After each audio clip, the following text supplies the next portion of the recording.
قلت کلام، قلت منام، قلت طعام، یہ سب ٹرم نکلی اسی لیے ہے اپنے نفس کو کمزور کرنے کی خاطر کہ انسان کم بولتا ہے تو کم گناہ کرتا ہے، تو کم بولے۔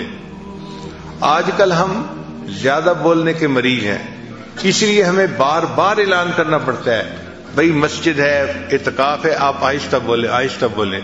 اس کی وجہ کیا ہوتی ہے کہ ہم نے چپ کے مزے نہیں لیے ہوتے، ہمیں خبر ہی نہیں کہ چپ کے مزے کیا ہوتے ہیں۔ یہ چپ کے مزے ایسی نعمت ہیں کہ جس بندے کو نصیب ہو جائے اس کا بولنے کو دل نہیں چاہتا، وہ خاموش بیٹھا اپنے رب کی یاد میں لگا ہوا ہوتا ہے۔ حضرت خواجہ باقی رحمۃ اللہ علیہ بہت خاموش رہتے تھے۔ ایک بندے نے کہا کہ حضرت آپ کچھ نصیحت کریں، آپ کی نصیحت سے لوگوں کو فائدہ ہوگا۔ تو حضرت نے جواب میں کہا جس نے ہماری خاموشی سے کچھ نہیں پایا وہ ہماری باتوں سے بھی کچھ نہیں پائے گا، جس نے ہماری خاموشی سے کچھ نہیں پایا وہ ہماری باتوں سے بھی کچھ نہیں پائے گا۔ تو خاموش رہنا آسان کام نہیں ہے، بندے کی ایک طبیعت بنی ہوتی ہے بولنے کی، اور ذرا موقع ملتا ہے تو بولنا ہی شروع کر دیتا ہے، رکنا بھی چاہے تو رک نہیں سکتا۔ اور جس کو خاموشی کے مزے اللہ تعالیٰ فرما دیں اس کا دل گھبرا رہا ہوتا ہے کہ کیوں اتنی ٹر ہو رہی ہے۔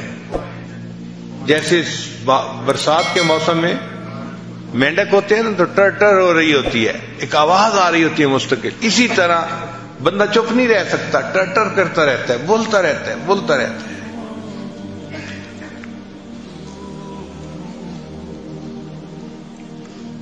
ہمارے مشائخ مراقبہ سکھانے کے لیے خاموش رہنا سکھاتے تھے۔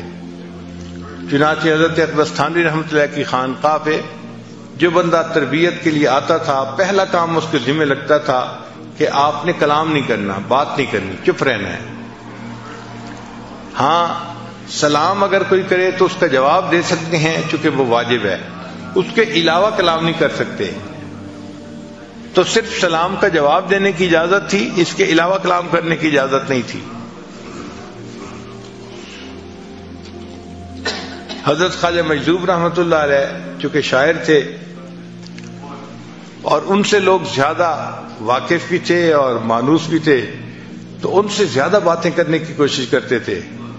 تو حضرت خواجہ مجذوب رحمۃ اللہ نے کیا کیا تھا، ایک گتے کے اوپر لکھ دیا تھا خاموش، اور داغا ڈال کے اس کو گلے میں لٹکا لیا تھا۔ تو اگر کوئی بندہ ان سے بات کرنے لگتا تھا تو وہ اس کی طرف اشارہ کر دیتے تھے، صرف بھئی دیکھ لو یہ سائن ہے، خاموش۔ اس طرح خاموش رہتے تھے۔ حضرت مفتی محمد شفیع رحمۃ اللہ علیہ اور حضرت مولانا یوسف النوری رحمۃ اللہ علیہ کے بارے میں آتا ہے کہ جب دونوں شہزادوں نے علم حاصل کر لیا تو تھانہ بھون حاضر ہوئے کہ حضرت کی خدمت میں کچھ وقت رہتے ہیں۔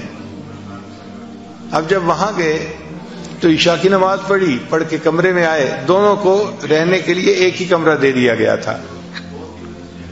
تو کچھ بیٹھے تو کوئی بات چیت شروع ہو گئی، تازہ علم پڑا ہوا تھا، بات ہوتی گئی۔ تھوڑی دیر کے بعد جو خانقاہ کا خادم تھا بوڑھا، وہ آیا، اس نے آ کے دروازہ کھٹکھٹایا کہ جی خانقاہ میں عشاء کے بعد باتیں کرنے کی اجازت نہیں ہے، آپ چپ ہو جائیں۔ وہ چپ ہو گئے، مگر اس کو روٹین میں لیا، اور تھوڑی دیر کے بعد پھر کوئی مسئلہ شروع ہو گیا، پھر باتیں شروع ہو گئیں۔ جب پھر باتیں شروع ہونے لگیں تو تھوڑی دیر کے بعد وہ خانقاہ کا خادم آیا اور اس نے آ کے کہا کہ جی مجھے حضرت کی طرف سے یہ حکم ہے کہ جو ایک دفعہ منع کرنے پہ نہ رکے اور پھر باتیں کرتے رہے، اس کی سامان کی گٹھڑی اس کے سر کے اوپر رکھو اور اس کو خانقاہ سے دھکا دو، جاؤ۔ جب آپ نے بات سمجھنی نہیں تو رہنے کا کیا فائدہ، کیوں وقت اپنا بھی ضائع کر رہے ہو، ہمارا بھی ضائع کر رہے ہو۔ تو اس نے کہا جناب میں دوسری دفعہ آ کے بتا رہا ہوں، اب اگر میں نے آپ لوگوں کی آواز سن لی تو میں نے آپ کا سامان آپ کے سر پہ رکھنا ہے اور آپ کو خانقاہ سے نکال دینا ہے۔ پھر دونوں کو احساس ہوا کہ خاموشی کی اہمیت کتنی تھی، کتنا سیریس معاملہ تھا۔ پھر اس کے بعد وہ نہیں بولے۔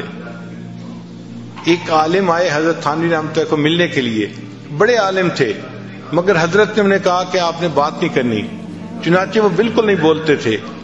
تو تھانہ بھون کے جو مقامی لوگ تھے وہ ان کو گونگا سمجھتے تھے، کیونکہ کبھی بولتے سنا جو نہیں، اس کو کوئی بات بھی کرنی ہوتی تھی تو اشاروں سے کرتے تھے، تو لوگ ان کو گونگا سمجھتے تھے.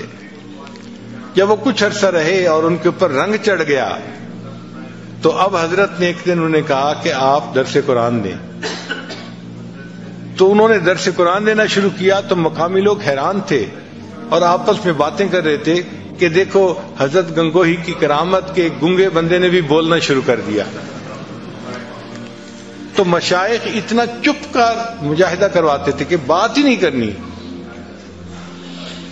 اور واقعی چپ کے اپنے مزے ہیں، ہم اس سے واقف نہیں ابھی. اگر واقف ہو جائیں تو بات کرنا ہمیں مشکل نظر آئے، دل نہ چاہے بات کرنے کو.